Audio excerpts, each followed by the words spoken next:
Значи социјалната држава како концепт ние мораме да го зачуваме. Социјалната правда е темелот на секое здраво општество и ние во нашата програма се залагаме за промена на досегашниот систем на социјална помош и замена, односно воведување на минимален достоинствен гарантиран приход кој што ќе зависи од бројот на членови во семејството. Тоа го ветуваат сите, има и ВМРО да помине во програмата, има и СДС. Го нема како концепт. Значи сегашниот концепт на социјална помош се покажува дека е неуспешен. Тој не ги вади луѓето од сиромаштво, туку ги држи во магепсаниот круг. Што може државата освен да им помогне парично со некои средства минимални со оглед на колку државата може многу, може многу. Државата може многу на социјалното поле државата може многу да придонесе.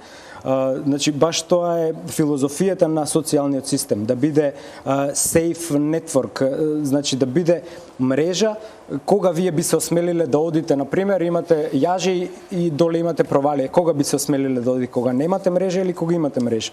Значи логиката на социјалниот систем е да биде мрежа во која што ако било кој, било кога во животот западне во оскудација, во смисла ве избркат од работа, немате, да имате разумен период во кој што државата би ве згрижила за да продолжите со нормално живење. Сега во моментов ние тоа го немаме.